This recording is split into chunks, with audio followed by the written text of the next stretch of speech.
Well, welcome everyone. My name is Lonnie Emard. I'm the National Apprenticeship Director for Apprenticely.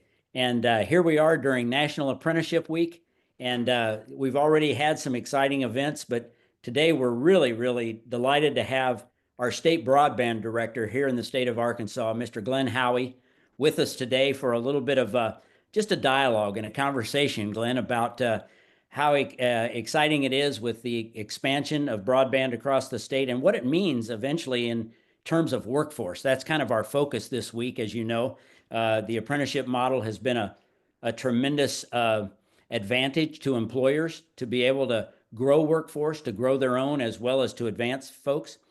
But I want people to hear from you because you've got quite a vision, and there's a number of things ahead of us that you can share today.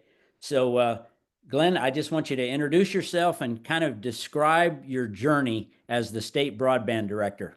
Yeah, no, thanks, Lonnie, for having me and highlighting the broadband work that's going on across the state of Arkansas and really the country right now. I'm entering my third year now as Arkansas's State Broadband Director. Started this role August of 22, so now we're entering the third year.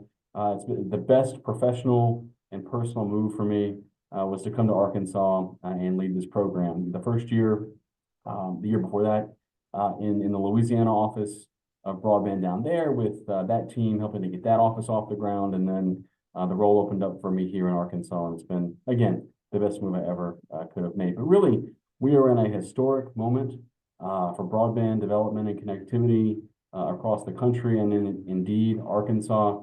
Arkansas was proud to be one of only 19 states in the country to receive an allocation in excess of $1 billion in the Federal Broadband Equity Access and Deployment, or BEAD, program through U.S. Commerce, ninth in the country per capita.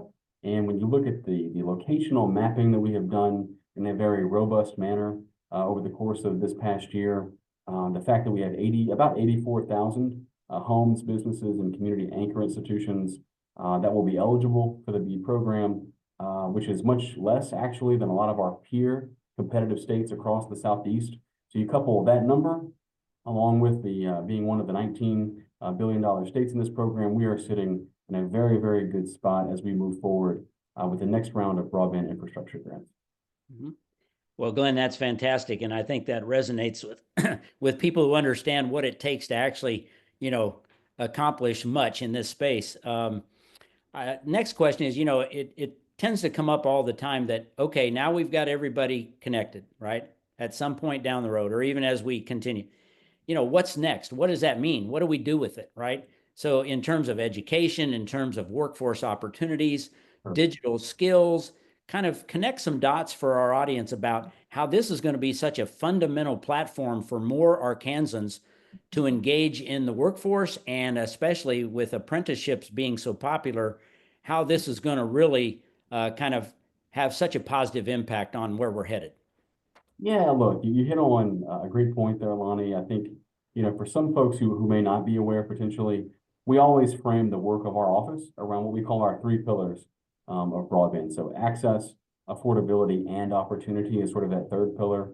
The illustration that we always like to use is that we can make Arkansas the most wired state in the country and run fiber to every single home and business in this state. But if some of our folks ultimately can't afford it, that's an issue that we have to work on. And likewise, we can run fiber for folks. We can make it free for them hypothetically.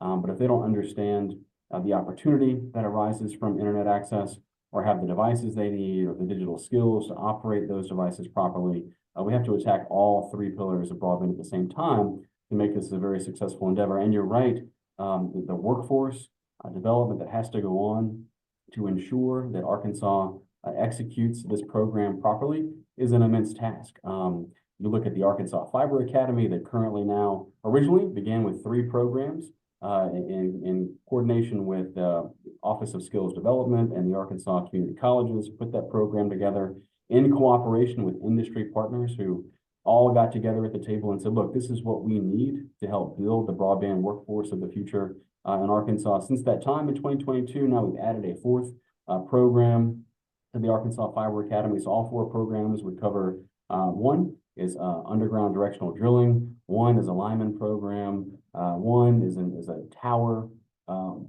program, and the fourth now that's been added is a fiber optic technician course at the fourth community college site. So you look at those, we're doing really good things about the broadband workforce of the future for the state. You know, some of the estimates and models would say that we're going to need 4,000 to 5,000 workers added to the workforce specifically for the BEAD program in Arkansas moving forward.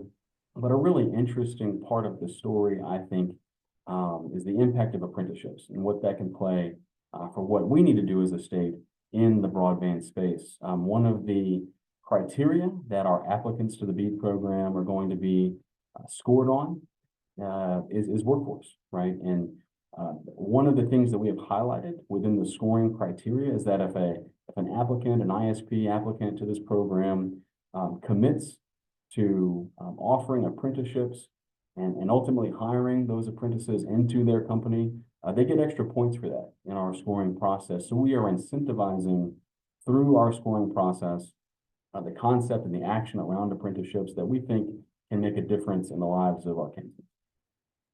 Boy, that was well said, Glenn. And, you know, as Apprenticely, you know, as a statewide intermediary and nonprofit that's been responsible for, you know, gosh, 180 companies and 1,600 apprentices, this fits very well. We team up with those community colleges. You mentioned the Arkansas Fiber Academy. You know, this is a real blending of an ecosystem that I think not many understand how well we've done that here in Arkansas. And you've kind of articulated a couple other key things about, you know, where the candidate pool comes from, right? The idea of being able to open the aperture, if you will, to all Arkansans, you know, rural Arkansans folks. And then the roles that you're talking about have been part of the development of this, right? Part of the construction, if you will, fiber being laid. You mentioned the towers and all of this expansion. And at the same time, thinking about sustainability, thinking about what are those jobs that are in play forever once this is in place, right? And all the partners. You mentioned some ISPs and companies that are leading the way and so forth. I appreciate that there's a recognition of the volume of jobs and the broad kind of spectrum of how this impacts the workforce. And you might mention that I think there was an NTIA grant that I think the state of Arkansas has submitted to. I don't think we know the outcome yet, or maybe we do. You can surprise us all. But the essence of that was giving a chance to really increase the digital skill capacity of all Arkansans in many ways, and then beyond. So tell us a little bit about that process.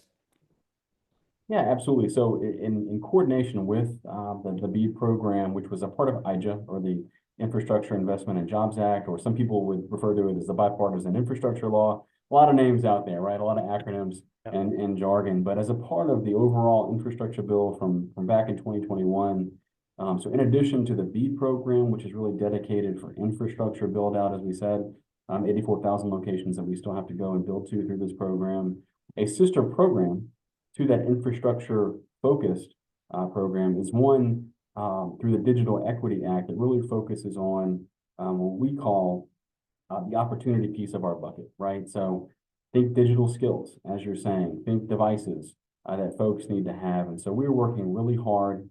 We hope to, in the coming months, release public RFPs that would go out and solicit procurement around providing digital skills curricula for the entire state of Arkansas. So it's not, you know, we don't want to focus on just one particular area or region. We need to offer these digital skills training classes in every county across the state.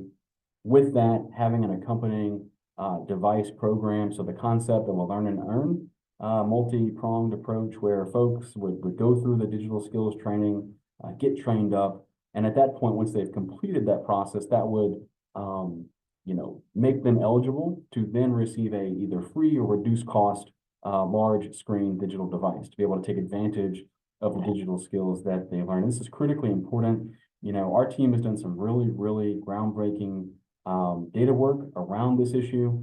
We think if you look at the traditional working ages of 18 and 64, there are about 300,000 Arkansans that we think lack basic digital skills. Okay, so we're not talking about coding or creating websites. I'm saying take the mouse, go to Google, apply for a job. Basic digital skills. So if we think about in that traditional working age bracket, nearly 300,000 of our fellow Arkansans, think about what that impact is to economic development and job growth and the entrepreneurial spirit and having a sense of economic security and for your life moving forward. That's a really big deal. So we're really excited about not only the opportunity to go and reach those final locations across the state that need internet access, but also help to provide a sense of empowerment at the individual level through digital skills training, through device offerings to really help push people forward and ultimately at the end of the day, empower Arkansans to self-determine their success in the 21st century digital economy.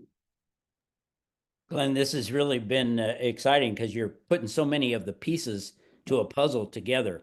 And I will say from my experience in my many years and having lived in South Carolina for years and so forth, and they've had a tremendous movement around broadband as well. But you know, it really takes a village. It takes a whole state to embrace this, and I think you've done a wonderful job of that. I think this workforce piece, I'd like to get your thoughts. You know, it does take collaboration. You've had a wonderful partner in Heartland Forward. They've talked about, you know, the idea of a jobs board. You know, it's probably very focused and very deliberate, but the connectivity that has to an organization like ours with you know, kind of an applicant tracking system that's been really broader than just these kinds of opportunities for these companies, these ISPs. We think that how we meld that together is going to be critical going forward. And how do you see that and maybe other things that have been talked about within your office coming together as we progress here? Yeah, Lonnie, great questions. A couple of things. One, Jim does a great job in South Carolina. Love Jim. He does really good work. That team over there doing good stuff around broadband. And you're right.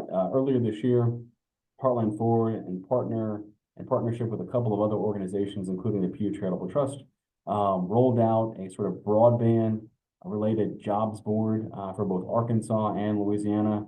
And there are a couple of early adopters in the ISP sort of ecosystem that have volunteered to have their jobs listed on that particular website. Cox Communications is one.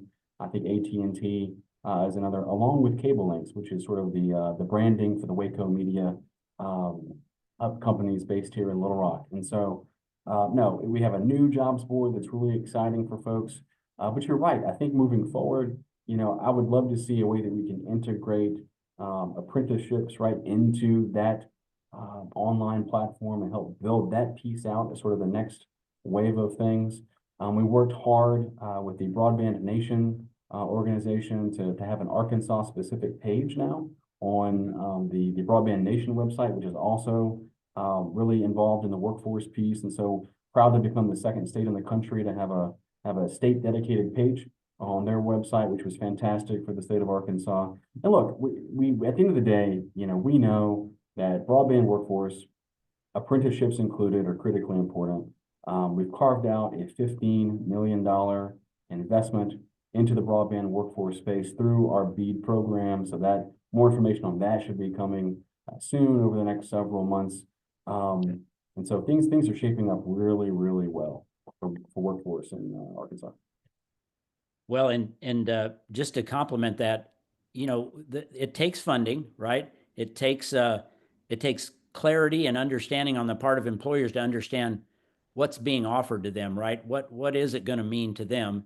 You know, our role has been to try to take as many barriers away as possible to offer them a project manager to implement apprenticeship, to help with that funding, to be able to be the sponsor and kind of buffer them from the Department of Labor, if you will, so that they don't have to worry about them in their business, you know, so it kind of eases. And it's also about diverse candidates finding their way into these opportunities, right? That really does take a collective effort. As you talk about the release of the funding, you know, I think how we've learned over the years as to best utilize, you know, financial support. That's again one of those things where I think there's a lot of different ways to go about this, but the one that works the best is when we don't ask for duplicative effort, right? You know, that we leverage some things that have already been invested in. So have you seen that already been the approach here, is that we've looked at investment in certain assets that we try to take advantage of and not reinvent the wheel? No, absolutely. Look, you don't want to be, a state that is looking to fund things that are going on that are already funded, right? It's something that's you don't want to be on the front page, right, with that. And so, no, we take great care and great effort both with our federal partners and our state partners to make sure that that's not the case. And so our team works very, very closely, Lonnie, not only with you and Apprenticely, but also the Office of Skills Development, Arkansas community colleges, our ISP partners across the state. And so we work very, very hard on a weekly basis, right, to make sure that we're heading in the right direction. But you're right that also we're not funding things that are already been funded. So that's a very important piece of this whole puzzle. Absolutely. That's just amazing. Thank you for taking this time today. Uh, we try to celebrate all week long, and there's themes every day, but this idea of emerging, emerging areas, emerging sectors, right? We talk a lot about some of the energy related things, renewable energy options and EV and a lot of that, lithium battery, whatever. But to me, broadband, it's kind of old, but it's new, right? It's creating so many new opportunities that I just think that what you've established here gives us all hope that we're reaching Arkansans, like you said, and however many thousands of jobs you just indicated, I don't know, 4 or 5,000 jobs, whatever that number is. Uh, I think that's going to mean something economically, something operationally to companies, but something strategically.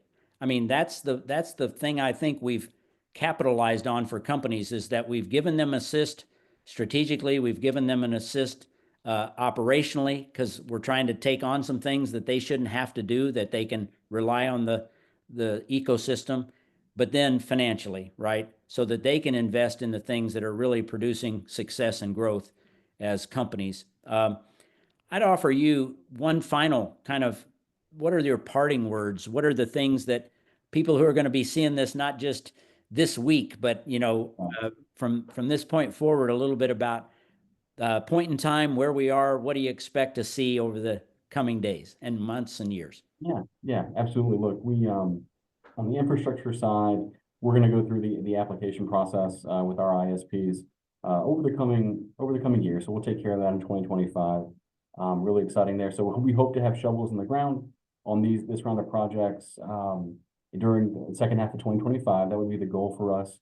And I think really kind of to wrap around the workforce piece as we close here, we've talked a lot around broadband workforce specifically, which is really exciting because it can lead to other things, right? There is truly a career path for folks making really great money. You may start out right as a directional driller, but then move up to the next role, right? Become a project manager and so forth. So there are really, really good career paths within the telecom space that we're hoping to, continue to build out as we move forward. The last piece of this is, as more people get connected, as communities across the state, have either are connected for the very first time or are finally upgraded to the connection that they need in the new economy, that's going to open up a wave of job opportunities sort of in our 21st century economic ecosystem, right? And so we also have to think about apprenticeships and workforce in a different way, built around 21st century opportunities. And so if we can look ways, whether it's AI, whether it's computer related, computer science, I mean, these are the opportunities of the future. And so we need to make sure that apprenticeships are on top of that game, especially as we move forward to full connectivity. We used a word several years ago when we won a federal grant because we talked about how many people were working remotely, right? I mean, that had always been possible, but maybe COVID attributed a little bit to this, but it kind of created an environment where we got comfortable with the fact that somebody could be remote and they could be fully effective in their jobs. Right. And that's going to be one of those where if they're in rural Arkansas and now they've got these opportunities and we've proven that remote work is possible, we established something called FRADS, which is a fully remote apprenticeship descriptive kind of model that companies could use. Because when they're not in your office, right, they're not working with you, there's a need to figure out how to kind of successfully coordinate their efforts, as part of a team. And I think the apprenticeship model has done a lot to prove how that can be done in a very successful way. So I appreciate you bringing that up in your closing comments because that is where we're headed. I will tell the audience that tomorrow you're our lunchtime speaker at a large employer forum that we're having here in Little Rock, Arkansas. And Glenn, I can just say that I'm looking forward to that because I know you're going to dazzle them during the lunchtime. But I appreciate you being here. We look forward to our partnership together, and thank you so much for doing this today.